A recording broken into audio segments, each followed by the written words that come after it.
Hey, how's it going, guys?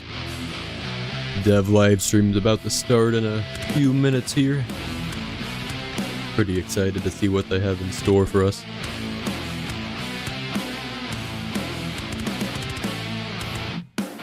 I'm hoping we get to see a lot more of the skill trees for all the classes. That would be pretty cool. Playing some banger music while we wait. Love that.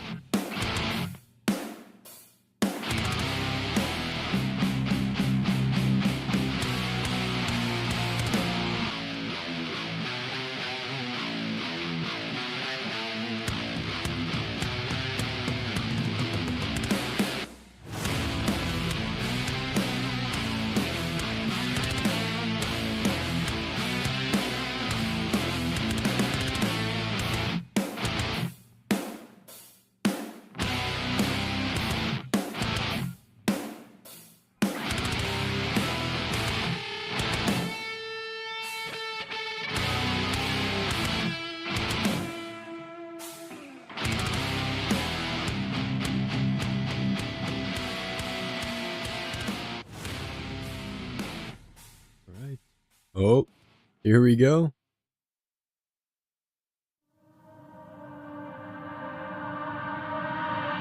The Jackson guitars.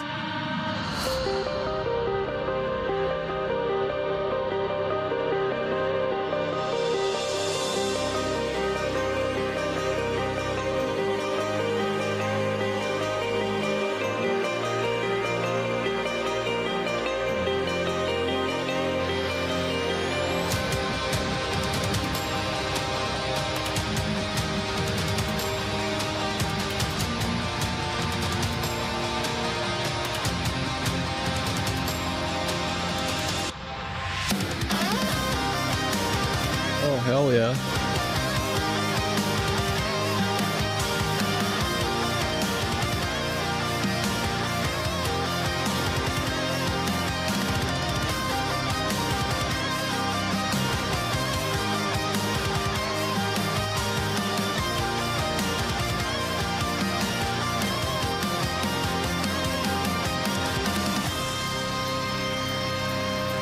The guitar looks sick. I don't play guitar, but hey, maybe I'd learn to play it so I can play on that one.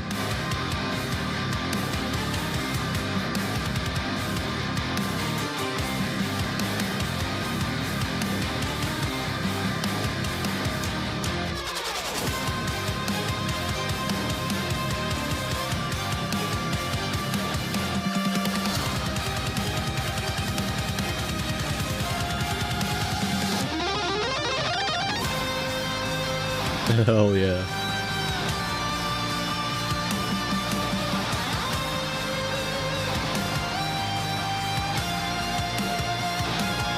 That's very mellow deathy. I love that. I don't know who this is.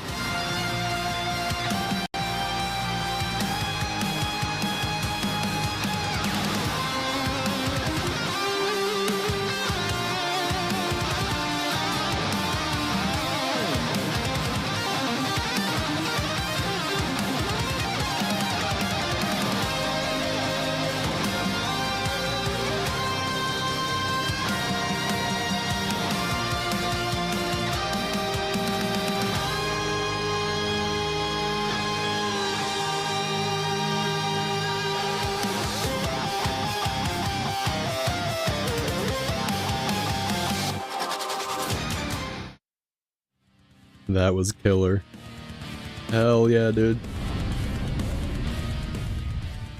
Hey everyone, and welcome to the Lord of Hatred developer update stream. We've got a jam-packed show for you today, but the first thing you saw is a limited series collaboration between Jackson Guitars and Diablo. Jackson Guitars created a guitar to celebrate the launch of the Lord of Hatred expansion, and we've got one in the studio here with us today. This thing is absolutely badass, and that song you heard performed just now, It's called Celestia. It was written by senior composer Ted Reedy and performed by Cole Rowland. And if anyone can recognize where that video was shot, it's actually our original broadcasting room, so a fun little trivia for you. But yeah, this thing is magnificent. And that song, Celestia, is actually from our unreleased Lord of Hatred soundtrack, which you can pre-save on streaming platforms now. Fuck yeah, dude. We have a jam-packed show for you today, but first things first, we have a Twitch Drops reminder. So you can watch for 30 minutes and get the Decaying Corona staff.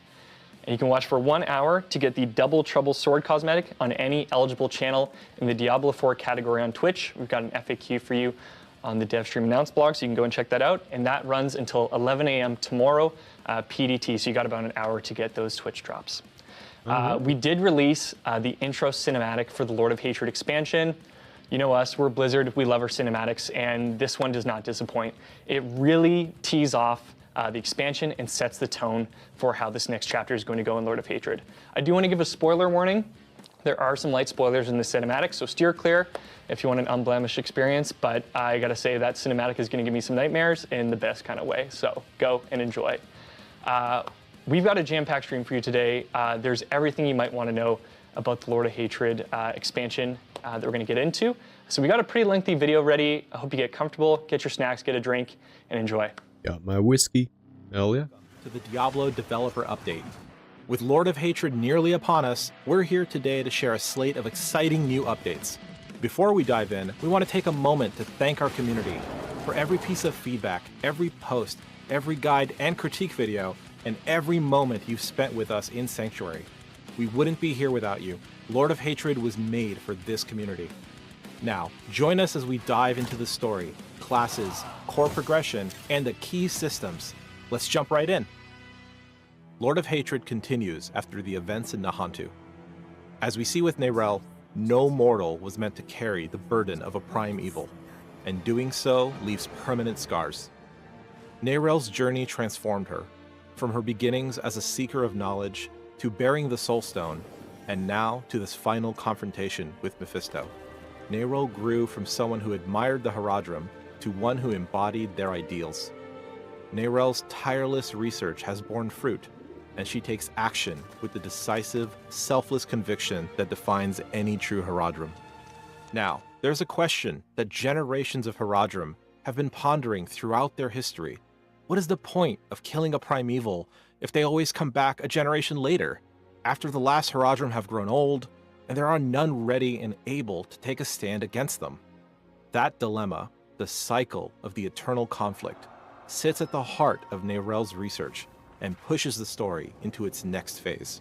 Knowing her time was running short, Neyrelle sent warnings to the few people she trusts, including Lorath Nar. As we march towards the reckoning, one thing becomes clear. Mephisto's plan is simple and terrifying. With the body of Akarat as a puppet, Mephisto has positioned himself and his pawns to be in the right place at the right time, and with the whole world watching. This sets the stage for our journey to the Scovos Isles, and our confrontation with Mephisto, the Lord of Hatred. And it's only the beginning. With Lord of Hatred, 2 new classes join the fight. The Paladin and the Warlock. So excited for the They're Warlock. designed to be instantly recognizable in both fantasy and moment-to-moment gameplay. New tools, new strengths, and new ways to approach every activity across Sanctuary. Both classes have been built with today's meta in mind, bringing fresh answers to familiar challenges, new build paths to explore, and new roles to master across every system Diablo 4 has to offer. The Talisman system is about giving you another way to express a build, giving you more room to specialize, items to hunt for, and more reasons to keep experimenting as you climb into the endgame. You'll see talismans built from a few key parts: your seal, your charms, and the combinations you create between them. The intent is simple: make the choices readable and make the results feel immediately different in combat. You'll find both seals and charms naturally as you play, across a range of rarities. Seals are the foundation.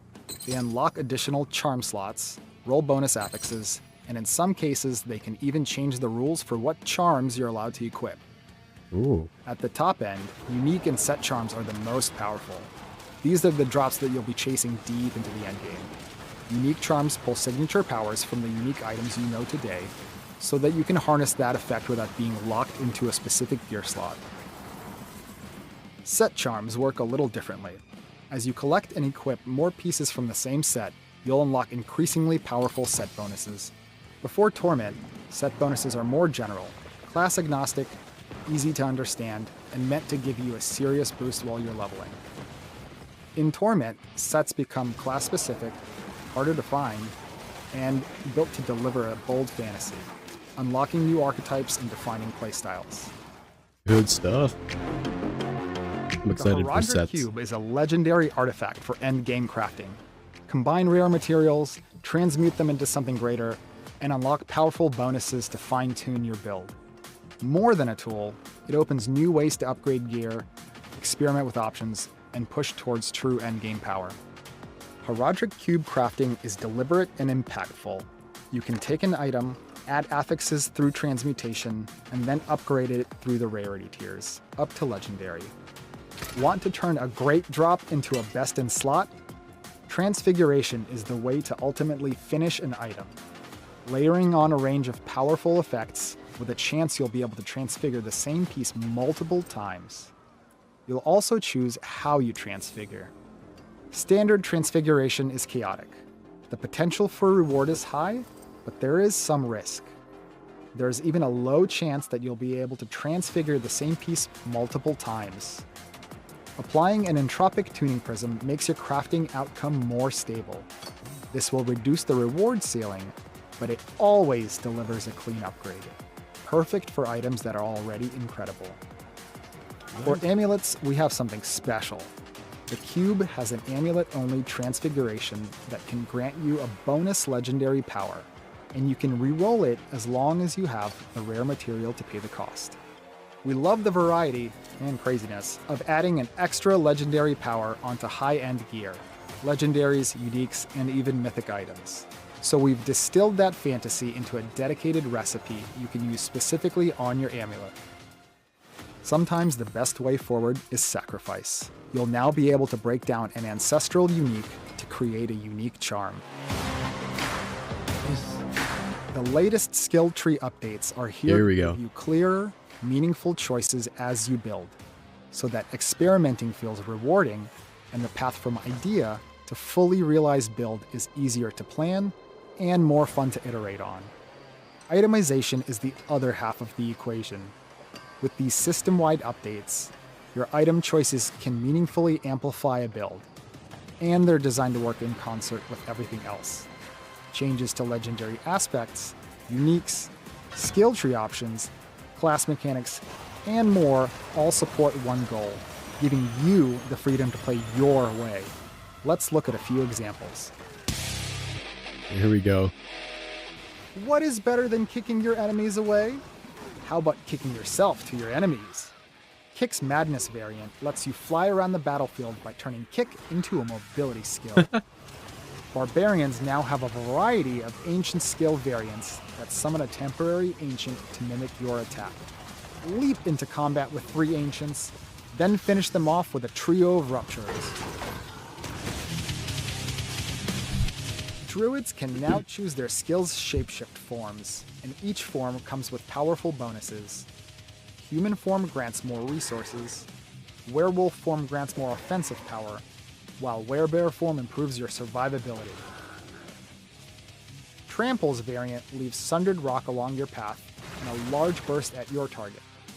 Trample can now be used as a werewolf, and rather than charging along the ground, you quickly leap to your target. Druids can now unleash the Fury of the Wilds. This unique ring causes your shape-shifting skills to grant berserking and ferocity, bringing these powerful mechanics from the barbarian and spiritborn to the druid. You can take it a step further by synergizing Fury of the Wilds with the additional strikes upgrade for Lightning Storm, increasing the number of lightning strikes for each ferocity you have. Necro, here we go. Necromancers can now customize and upgrade their minions via the skill tree. Skeleton mages are now a core skill, costing essence to initially raise, but lasting indefinitely. Ooh. Use the Nice. Singularity variant to instead focus all of your essence into a single powerful but short-lived mage. Skeleton warriors are passively raised from nearby corpses, and activating their ability commands them to instantly attack a targeted enemy. Oh, finally. The Book of the Dead now also enhances your minions with the powers of Bone, Blood, or Darkness, allowing them to interact with a wider variety of legendary and unique effects, such as Aspect of the Void. With the Cathan's Righteous Will Talisman set bonus, your enemies will cower before you, immediately being feared for a short time when they see you. You also reflect stun and knockback effects at those foolish enough to try to control you. Paladins can unlock ultimate power with the Light's Epiphany Talisman set. Using the Arbiter of Light unleashes Heaven's Fury and Fortress and allows you to cast Zenith for a short time. Dance of Knives is now a core skill, costing energy per second to channel. If you aren't a fan of knives and want something with a bit more bang, try the Grenade Jumper variant to throw a constant stream of explosive grenades instead. Rogues also have new ways to manipulate the shadows. The Penetrating Shot variant Shadow Shot spawns shades to mimic your attack, and Shadow Clone's Sentry variant places stationary shadow clones to constantly fire upon your enemies. Nice. As the masters of fire, cold, and lightning, the sorceress weaves these elements together in their new skill variants.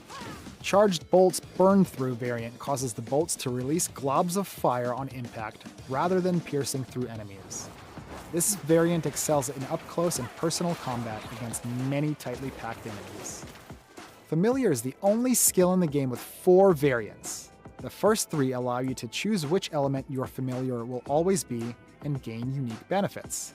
If you want all 3 elements, the Prismatic Familiar option is for you, causing each of your spellcasts to trigger an explosion of the matching element from your familiar. Crackling Earth converts Concussive Stomp to an Eagle skill, removing the gorilla-themed crowd control effect and instead dealing lightning damage and creating storm feathers for each enemy hit. This synergizes extremely well with Aspect of Falling Feathers to absolutely shred a group of enemies. With its new variant, the Protector guards the infected forest.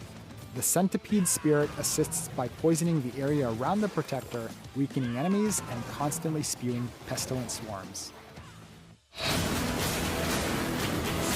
The Warlock arrives as a brand new class in Lord of Hatred.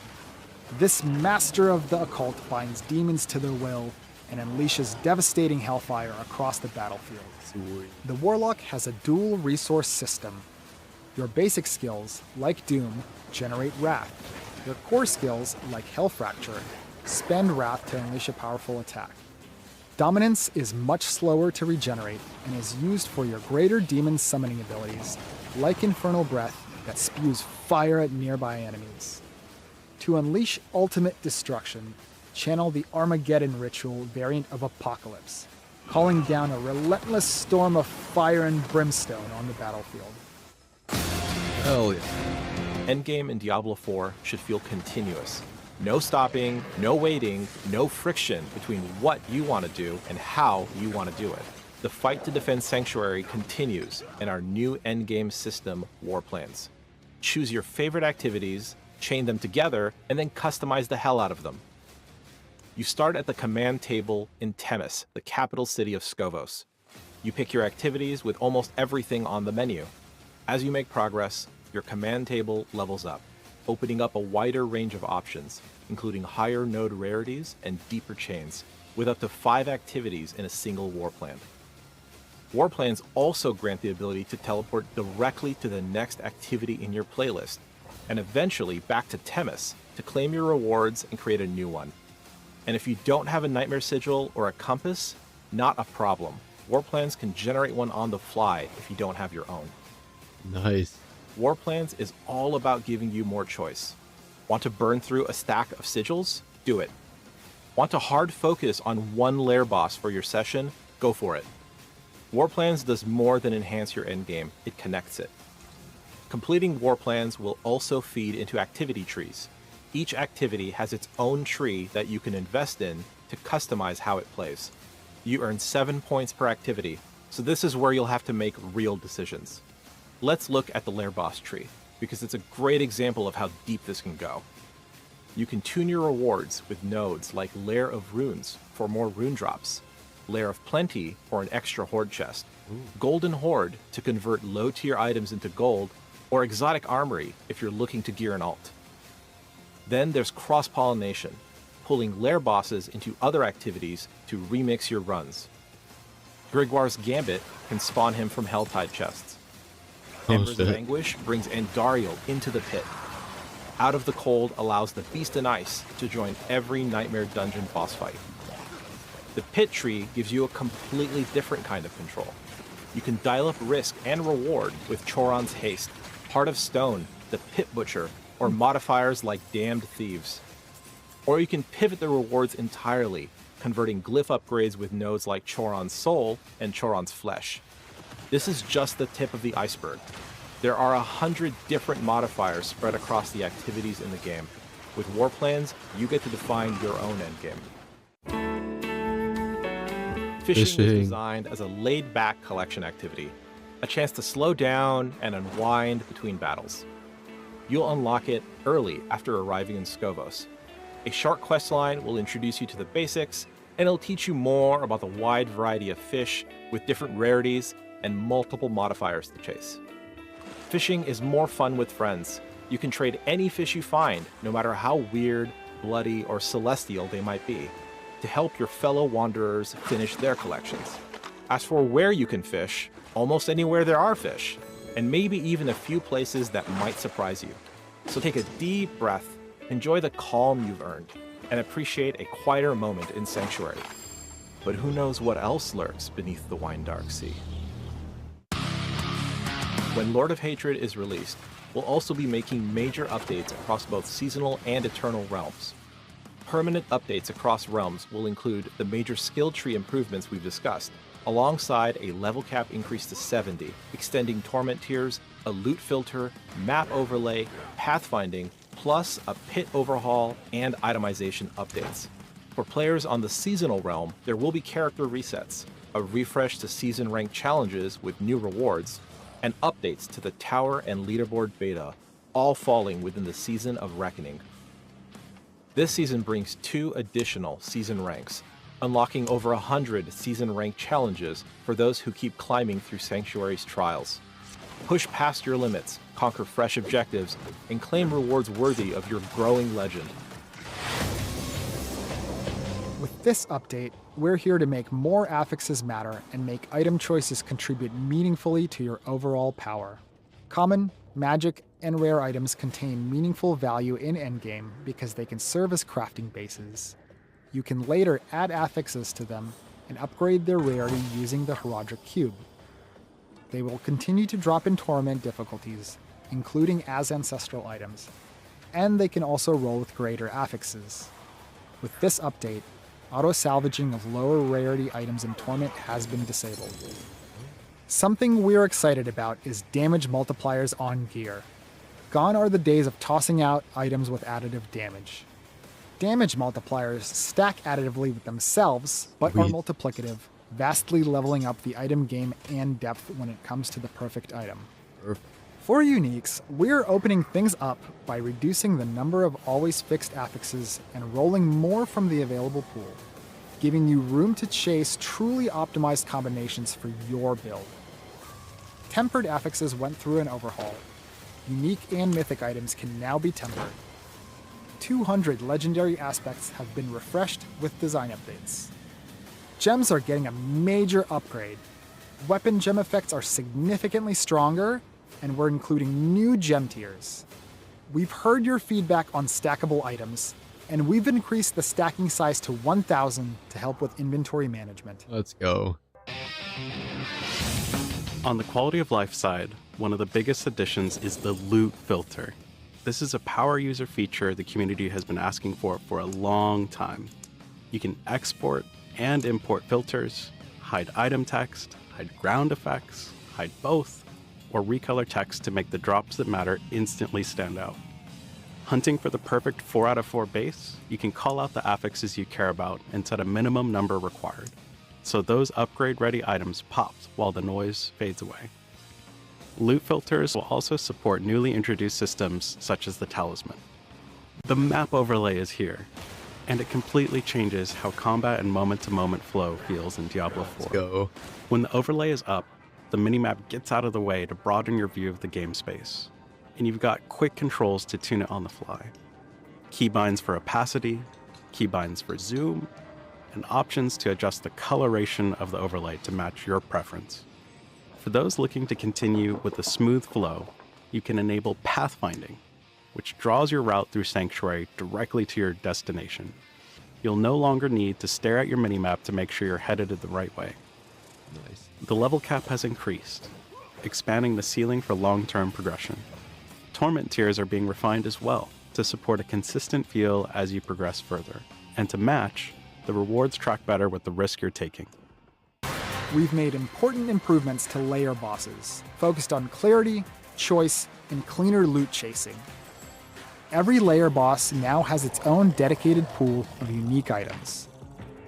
Layer bosses now share a single key, and all greater layer bosses share another, reducing friction and inventory space. Bartok and Astaroth are now in the layer boss system, and the Butcher is now a greater layer boss in both Seasonal and Eternal Realms. Lord Zir is now only one click away on the world map. Let's go. We've made updates to runes to reduce friction and make progression smoother. The result is a more streamlined system and an indirect buff to farming the specific runes you care about. The rune pool has been updated and we've removed underutilized runes. All remaining runes now fit cleanly into the Socketable's inventory. Runes have also been heavily integrated into our Heraldric Cube crafting system. Pit improvements are here, along with tuning and quality of life updates to make each run more exciting and more rewarding. Some of the improvements you've seen in the tower are coming to the pit, and we've also removed a few legacy systems along the way. The pit has grown, literally. Every run now spans 5 full floors, clearly marked by pit depth, so you always know how deep you've gone and how close you are to the finish. Floor generation has been rebuilt from the ground up for smoother flow, less frustrating dead ends, and a more consistent rhythm that keeps you moving forward. Nearly every environment in the game can now appear in the pit, pulling from both expansions and past seasons. And there are rare floors where you'll stumble onto brand new layout mashups found nowhere else. To keep the focus on action, we've also removed death and resurrection penalties along with boss shadow attacks. Spawning in the pit has been tuned to feel fair, deadly, and exciting. Shrines now use a flat spawn chance, giving each run a more consistent baseline, while still allowing for the occasional lucky spike. Almost every variant of every monster family can now appear, including very rare and special populations. Progress now scales with real danger, meaning tougher enemies push the bar faster. And yes, treasure goblins can now invade the pit, alone or with all their friends, with bosses, goblins, and treasure chests all capable of dropping loot. Pit mastery objectives are now fully formalized, with the tracker clearly showing both party and personal progress. Boss encounters waste no time. Bosses now ambush your party by spawning directly on top of you, and without clearing existing enemies. On top of that, the pit will now pull from the tower boss roster, injecting even more variety and unpredictability into every run. Since we introduced the tower and leaderboards, it's been incredible to listen to your feedback, watch the competition evolve, and keep learning right alongside the community. Now we're bringing a focused set of updates, more reasons to climb, clearer ways to compete, and smoother moment-to-moment play. The Artificer's Stash is a new feature coming to the tower. This provides valuable caches that contain items with guaranteed greater affixes, along with currencies and even lore books. These treasures can only be earned by climbing the tower, and first-time completion of higher tower tiers awards the Artificer's favor. The new build viewer captures a snapshot of every build that ranks on the leaderboard. When you click a top player's leaderboard entry, the viewer displays that saved snapshot, making it easier for everyone to see which builds are performing best in tower competition. New environments, monsters, and bosses are arriving to keep the tower experience fresh. In addition to starting a tower run when you exit the circle, your run will now automatically begin after a brief countdown. And hey, did you mess up the run? Did you just barely make it? Did the Orb Goblin run away? Is that the best you got? The Artificer himself will now offer some commentary. Please try your best. He is watching. Lastly, we're making tower competition timing better and fairer. Based on player feedback, leaderboards now start on Thursdays after a release or patch. This permits the time needed to address any major issues before the community-wide competitive aspect of the tower begins. That's a quick look at what's ahead with Lord of Hatred and Season of Reckoning. We'll have more details in our blogs, patch notes, and deep dives. So if something here caught your eye, you'll be able to dig in right away. See you all in Sanctuary. Welcome. Whew, okay, that is a lot to chew on. As Zovan mentioned at the end of that video, we will have our official blog launching after the stream, so you can go and check that out if there's extra details you want to chew on. But additionally, we will have Q&A towards the end of the stream, so if you have any questions that weren't answered in that overview video, feel free to drop them in chat. We'll grab those and answer those close to the end of the stream. But who better to get into everything with me than a very familiar cast of crew? We've got Colin, Zovan, and Art back on the stream. Welcome, fellas. Hey, Yeah, great to be back. Great to have you guys here. So I know we did go through, everything coming with Lord of Hatred in that overview. We do also have Season of Reckoning launching at the same time as the expansion. And I know this is going to be a little bit different of a season because it is coming out in tandem with the expansion. What can players kind of expect to see for Season of Reckoning? Yeah, so kind of as we covered, there's a huge slew of automation updates. Skill trees have been revamped for every single class. There's just a ton there. In addition to that, season rank has actually expanded. There's more of it. It's over 100 different objectives to conquer, and eventually tower will be turning on, as we said. But yeah, this will be kind of a special season to keep focus on the expansion. And the idea is future seasons will return more to the regular stuff that we're used to. And you'll still be able to play the campaign and all that good stuff, both in seasons and eternal, whatever tickles your fancy. Mm-hmm. And I love to for Season of Reckoning because so much of it relies on seasonal rank. There's so much that you get to passively do just as you're playing the game, right? So it's not as though you have to. It silos you to a totally different content piece. You get to chip away on it just as you're playing through the expansion and everything else. So yeah. There's also a lot of goodies packed in there. A ton. Yeah, a lot of rewards spread throughout. Yeah, gotta love some rewards.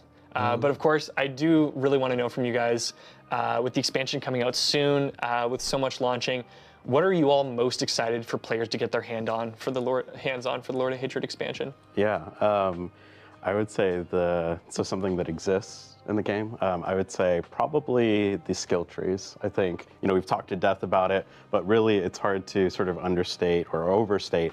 I should say how transformative it is to actually play with it. Like it's actually hard for us to play on live right now just because there's so many more builds. Art mentioned in the video that we touched like over 200 aspects. We've also added just a ridiculous amount of uniques to the game. We've ensured that like literally every skill in the game has a unique that can talk to it and interface with it. And it all works with the variants and the sort of upgrades in the skill tree.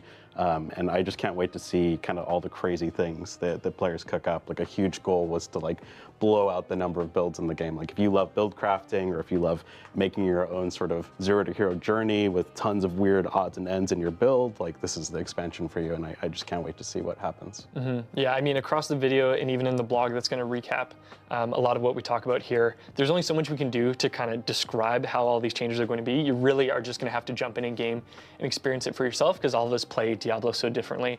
And I think I saw in chat as that came up, Sky Dragon said, "Inject that into my veins." So I think that kind of puts it pretty well.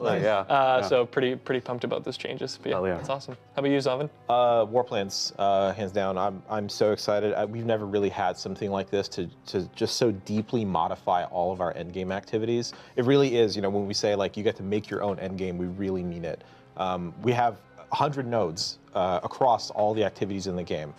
Some of them actually cross-pollinate, so you can put make choices in one tree that modify another one. So there's just a bunch of variety for players to kind of chew on, sink their teeth into. I can't wait. It's such a different way to think about what you do in your moment to moment in the end game. And there hasn't been anything like it since. So. That's awesome. Yeah, I think much like the skill tree, it's fun to tinker and craft all these things, and then it's even more fun to send it out into the wild to see what crazy combinations people come up with. Yeah, then it's especially in tandem with all the skill tree stuff we're doing, right? You get to change kind of how you do the end game and also what your end game is. You get to control kind of both halves of this now. That's rad. That's rad. How about you, Art? Yeah, I'm definitely excited to see what kind of builds people cook up that we've never even thought of, right? So, for me, I mean, definitely excited to have people try all the new systems. Skill tree. There's a talisman. There's the cube. We've kind of redone everything, updated everything. But really, what excites me most is just kind of players experiencing all of this together, like holistically in concert for the full, for a brand new Diablo experience, really. Yeah, and it's something that we actually do point out in the blog that I think is really exciting too, that we touched on a little bit in the video, is like there is so much that's changed to the game regardless of whether or not you own the expansion. So if you're just coming back to, play Diablo over the weekend and you just want to get it back into it for a little bit, so much of the game does feel different. And, if you're playing on Eternal, if you're not playing in the expansion, so much has changed for anyone who plays Diablo. So like you said, all players get to experience it at the same time. So it's a lot of really cool changes. Yeah, I actually saw a comment where I was watching the Warlock video, and they're like, oh, whoever designed and worked on the Warlock and Paladin, the team that did that should do that to the rest of the classes. And it's like, well, you're in luck, because absolutely the same team has killed it and updated every single class. So you don't even need the Warlock or Paladin to experience sort of this new, I would say, generation of class, which is super cool. That's unreal. That's awesome. Excellent. Okay, so I know we've got some questions that we've gathered in Twitch chat. We're actually going to kick it over to Q&A now and answer some of your questions that you've been dropping in. So first things first, we've got a question here. We've seen a lot of reactions and feedback on inventory. Right, can you guys speak a little bit on some of the things we've seen? Yeah, so I think some of this has been reaction to some of the reviews and stuff that have been coming out. And for what it's worth, anyone who knows Marak, our favorite dancing Fallen, he was kind of available in those things, and so we had a lot of people loading up on stuff. Generally speaking, we've made a lot of changes to the game, which actually I'll let these guys kind of chip in and give some answers to. But starting with, we actually have, if you buy Lord of Hatred, you get a stash tab. So inventory pressure has been something we've been thinking about how to relieve, and that's one way to do it, but there's a bunch of other stuff we want to do it. So if there's something you want to talk about.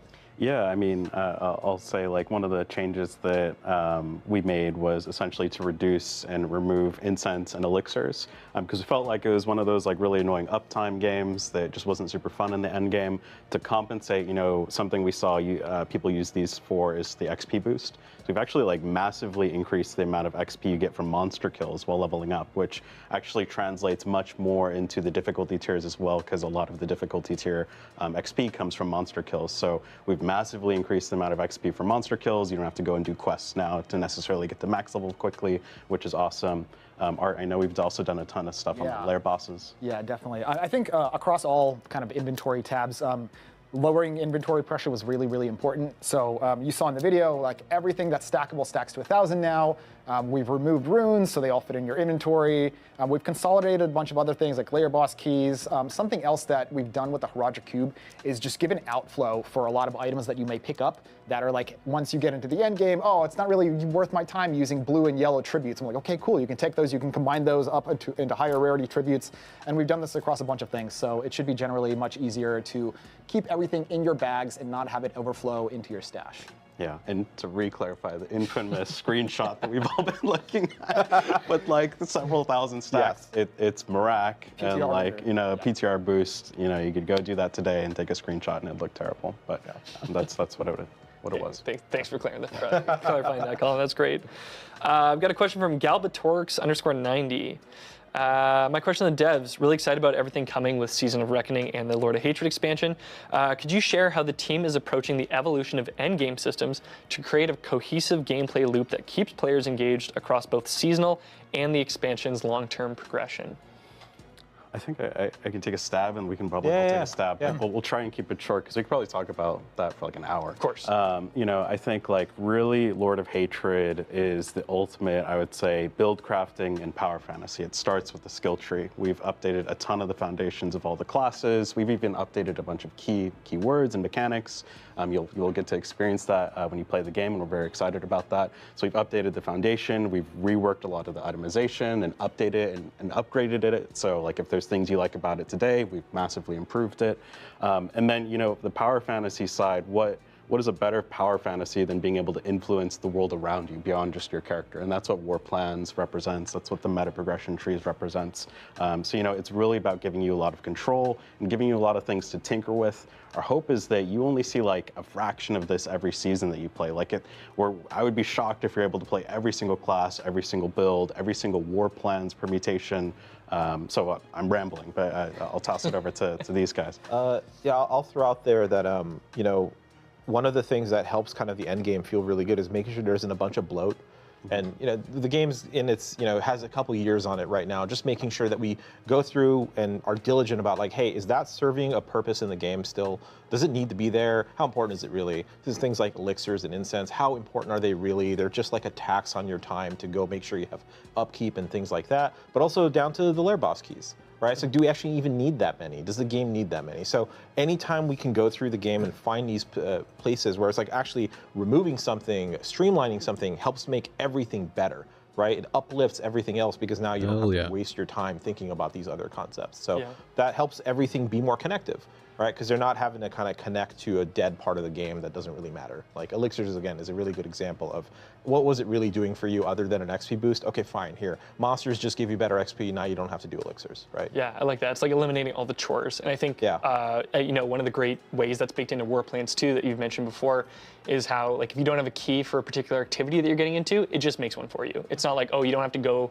into the world to get a lair boss key that you need. The game is just like, no, you got it. You're good. You can just and then move along. Also, if you find a key you do like and you want to run, you can just run that instead. Yeah. So it's kind of the best of both worlds. Yeah, absolutely. The one thing I'll add, and I'll try to keep it brief, is that one of our goals was that we really want the game to feel like it's broadening and expanding as you progress. And we've done that with the skill tree, with itemization, with War Plans, with the cube. And really, I think, kind of speaking back to Colin's comment about there's so many different things and so many permutations that you realistically won't be able to see them in one season. I think that kind of helps that feeling of the end game being fresh season over season. Yeah, I'll add one more thing to that too, and you'll see some of the seasonal mechanics that players have really loved and enjoyed baked into War Plans. So this is something as a system we hope to sort of improve and expand over time as we do new seasons. We have this really cool system where we can inject fan favorites back into the game, if we think that it's going to make a better and more fun experience. So we think it's going to give us a lot of tools and the players a lot of fun things to fuck around with. So, yeah. And I would add, that is true about all the systems that we've been talking about. Yes. The cube, the talisman, all these things are primed for that kind of treatment in the future. Yeah, that's rad, because I feel like every season, whenever it wraps up, we always say like, hey, will this come back? It's like, well, we might find an interesting way to bring it back. And this is a huge way where a lot of those systems are going to be coming back in a really fun and cool way. Absolutely. Hell yeah. Nice. I've got a question from Mippy, one of our Diablo partners. Zavin, I know you kind of mentioned this. Will the tower go live with the start of the expansion, or will the beta go live at a later time? It is just a little bit later. So we want to, we've heard, hey, if we're going to be launching the competitive aspect, let's just give a little bit of time, just a little bit, to make sure things are good and it's a fair competition and things like that. So the details are on the blog. You can go check it out. But it's going to be starting kind of not just in this case, but we're seeing this as the standard a few days after kind of the patch, right? Just to give ourselves some time to even things out, make sure there isn't any weird bug or anything like that, and then everyone can kind of jump in a fair way together. Yeah, it's nice. Eliminate all the bugaboos right off the jump and then then get right into it. Love it. Question from Farina at Diablo. How will War Plans function in multiplayer? Will it evolve the War Plan for the whole party or just for the party leader? Yeah, I can take this one. Go ahead. So right now the War Plans are per player, but what we do is if you and I are playing, or if we're playing as a party, everybody gets essentially like a chunk of the reward, baseline reward. So if Zavin and I are playing and we do a Nightmare Dungeon, Zavin has a Nightmare Dungeon node, I will get essentially a reward cache, and reputation or meta progression, we should say, for the Nightmare Dungeon skill tree. So it ensures that like when you're playing as a party, it's still efficient, even though the boards aren't always synced. Nice. Sweet. Question from Fame, another Diablo partner. Does the fish collection reset every season, or is it an account one and done kind of thing? So once you've collected a fish, you've collected a fish. But beyond that, you can fish for as long as you want. You can catch duplicates of stuff. You can it's not a one and done system. Like it's not like a quest, right, or a campaign thing where you just kind of do it once and you're done forever. You can keep catching fish, but the actual act of marking them collected, you have collected them once you've already found them. Heck yeah, nice. Loathe Burger, another Diablo partner. Will the loot filter highlights reflect on the minimap? So that's something that we're looking to sort of, it's not, I'll say that right now, it's not going to. We are looking to essentially gather a bunch of feedback on the loot filter. It came in hot. It's one of those things that we know players have been asking for, and we felt like, let's give this to the community. It's very much a tool driven by the community, so we want to hear what are the things that you want to improve in the loot filter. So please give us that sort of feedback. We know that's something that I personally want. I think we all want it, so that's just one of those things that we'll file away as like, we're going to improve the system. Oh yeah, you heard it here first. It's one of those things, it's like we are adding a map overlay. So there's a whole new way to kind of look at the world around you now just because of that. And we really want your feedback on how this is going to be interacting with both those maps, right? Not just the mini map, but also the map overlay. So let us know how you guys like it. Yeah, please drop us your feedback. And I mean across the whole expansion. We are going to be absolutely eagle-eyed on the forums, on socials, just checking everywhere from our partners. We're really, really eager for the feedback, and we're also excited to just get this into everyone's hands. Yeah, absolutely. All right, Enigma 42K. With itemization and the skill trees being overhauled, how is masterworking going to change, and how is it going to affect the way they interact with skills compared to how they work now? We just updated masterworking in season 11, so we're not really planning on making any updates soon. Yeah, it still has quality. You'll still be able to get that through transfiguration, but we actually like how the system's working right now. So. Heck yeah. Hell yeah. Nice.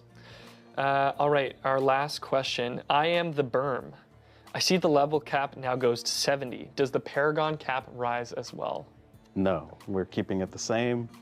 We think that that's something that we think is like a good sort of thing to chase towards the end of the season. Right now it's like super grindy from 20 to 300, which we like because it's kind of like, okay, you've gotten all the major nodes within your Paragon. Now if you just really want to sort of grind out those core stats, you're more than welcome to.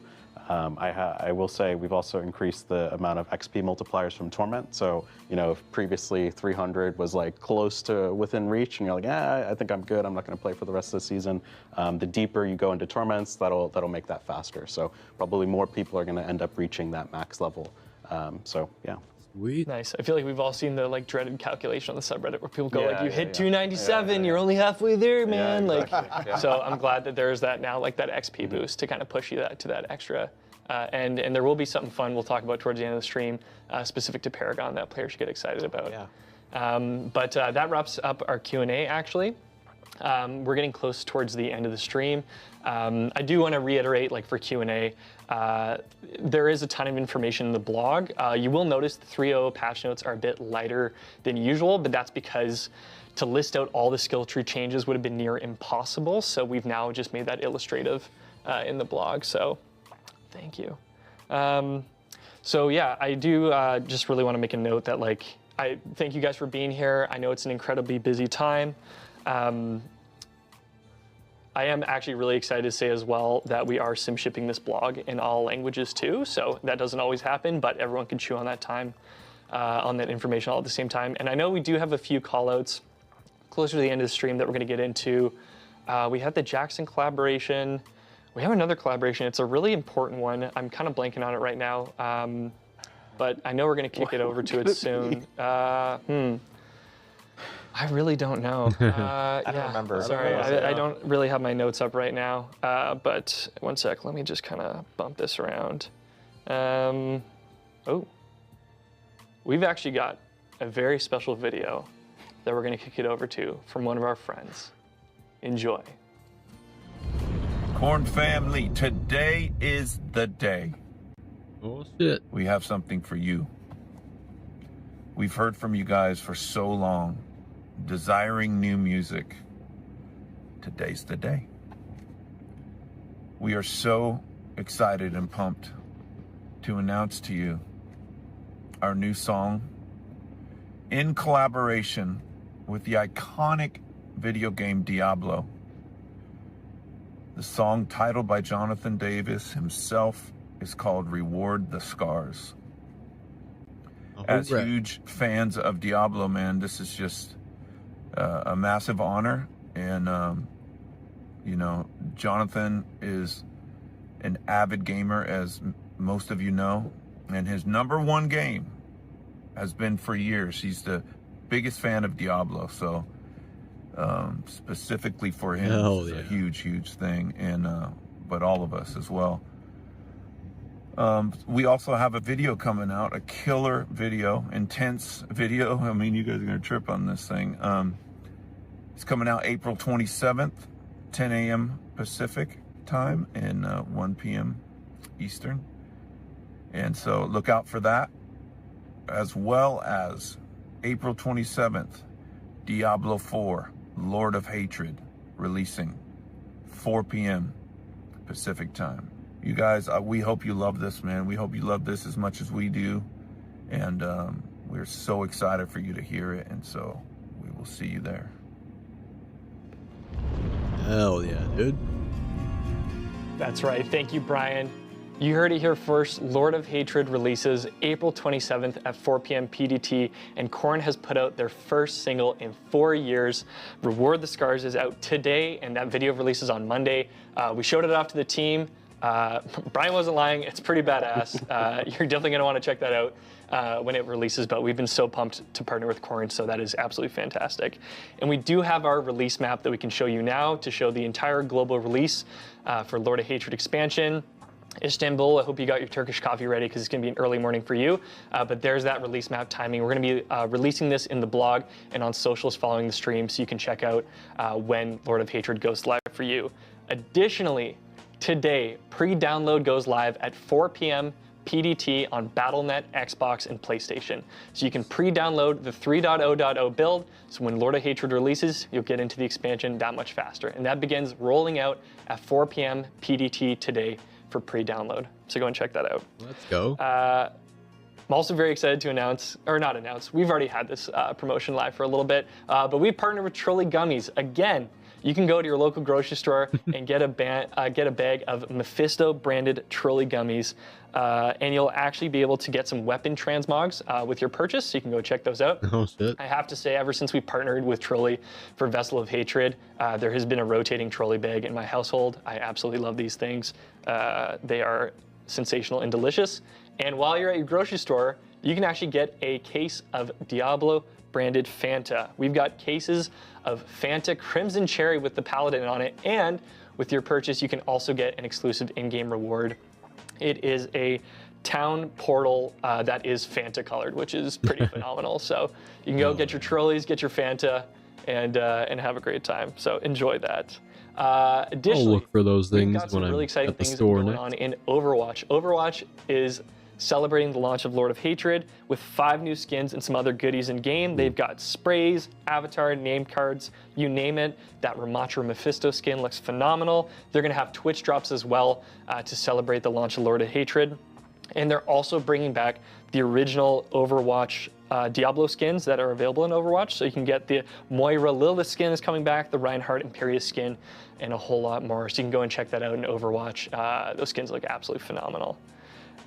And I alluded to this a little bit earlier, but with the launch of Lord of Hatred, we've got a really exciting community challenge that you can sink your teeth into. So starting with the launch of Lord of Hatred, the Hatred's Downfall Community Challenge is here.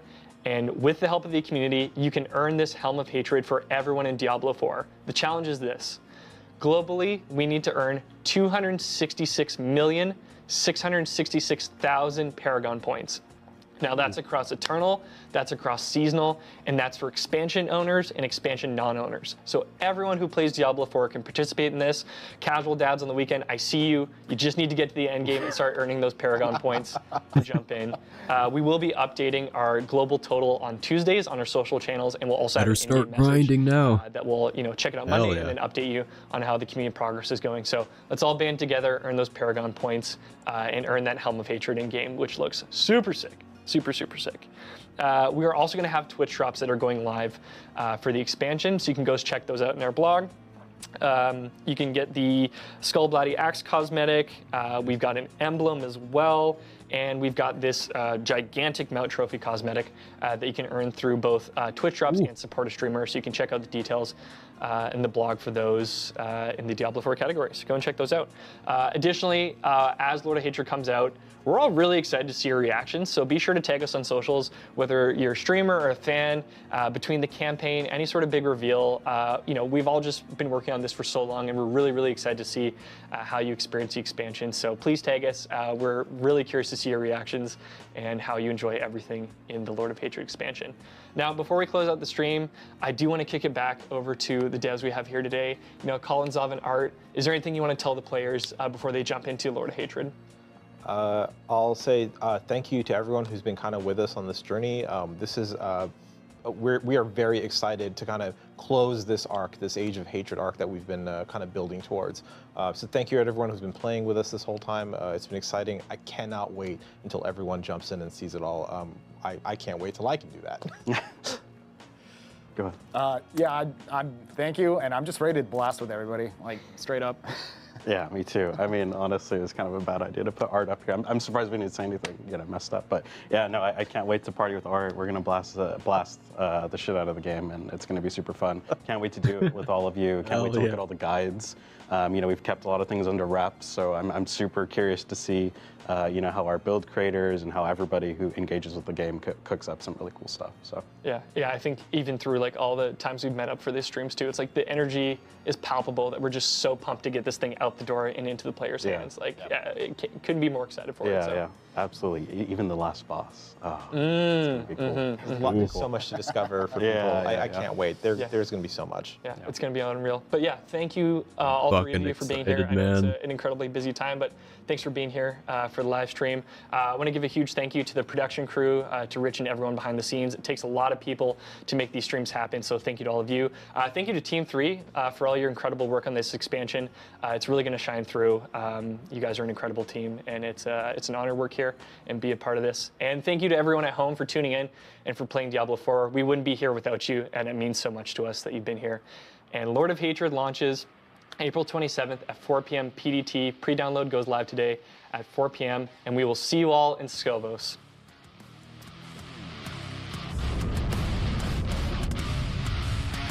Hell yeah, dude. Yeah, I'm fucking excited for the expansion. What do we got? Just, 6 more days? No, 5. Just 5 more days. Excited as shit, dude. Alright, I'm gonna end the stream here. Thanks for watching, guys. Hope you have a good one. See you in the next one. Peace!